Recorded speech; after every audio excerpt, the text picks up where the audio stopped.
Hello, this is Marianne Richards, and it's now February 2021, and this video is majorly addressed to any victims of bullying at work. My website is majorly about my campaign against a former employer, the Avon and Wiltshire Mental Health Trust, who continually for nearly 15 years now have denied liability, refused to investigate, and passed on investigations which were frankly bungled.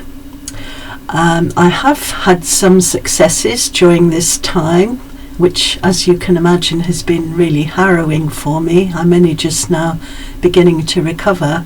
But for all of you victims, I would say two things. One, if you're going to blow the whistle, first of all, make sure you've got a new job and written references, because your former employer, if they're toxic, will take every opportunity to deny bullying at work, and it might well ruin your career as it ruined mine, and also damage careers as it has done to several of my colleagues. Now, discretion is the best part of valour. I would say please do report bullying. You should always do that. I believe we have a duty. But do take care of yourself first. Not least, do take care of your mental health. About my own case, I've written 2 books now.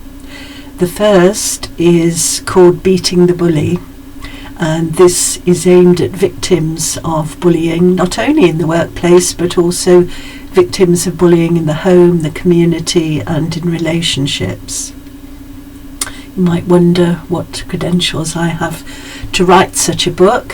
First of all, I myself have experienced a great deal of bullying, not least because I am autistic. I was diagnosed autistic during the terrible trauma at my former employer.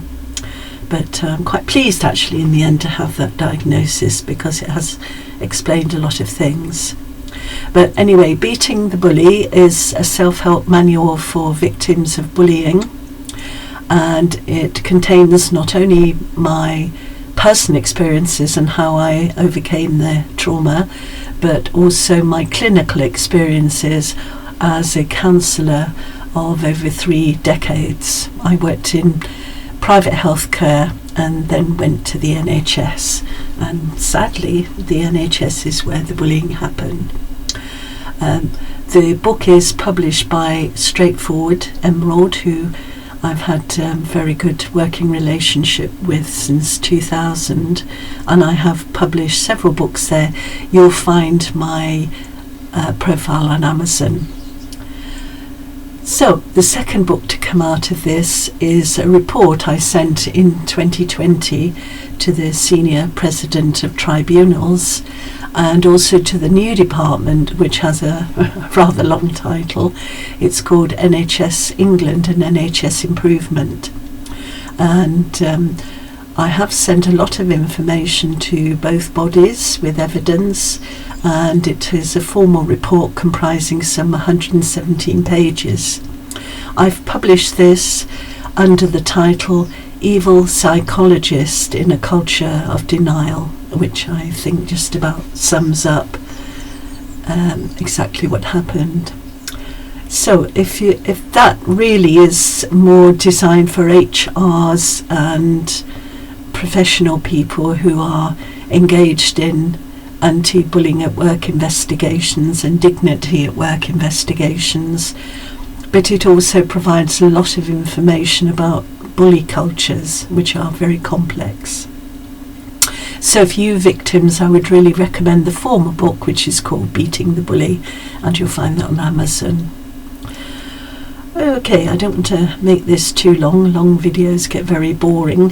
What I should say is now I'm returning to my creative life. I do write under several pen names, but I like to keep that separate. If you go to my website, you'll also find further books. My the one that sells best is called Understanding Mental Illness, currently in its 6th edition.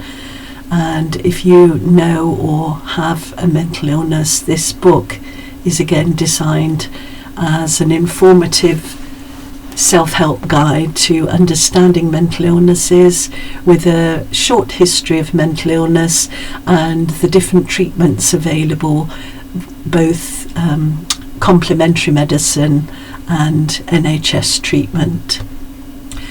So if you'd like any of those books, please go to my website. I have to earn my living that way now. And once again, I would urge you to 2 things. I feel I must reiterate this. First is always report bullying at work. Investigators can't do anything about it without that sort of intelligence, knowing directly from people who have experienced it. But secondly, do not report bullying at work, particularly if it's by a manager, while you're in post. A very dangerous thing to do, as unfortunately I've found to my cost. Finally, I would say there is hope. There's always hope. It's taken me a very, very long time, because I had a particularly stubborn employer, and the moment they are being investigated, well, I'm glad to say this is not about witch hunts. I was witch hunted, and I would never want anyone to go through that. Even the people who were, shall I say, unkind to me, I would never want anyone else to go through that again. But the more information that can be gathered by decent organisations, the better the outcome will be, and hopefully we can reduce the current prevalence of bullying in the NHS particularly. Thank you.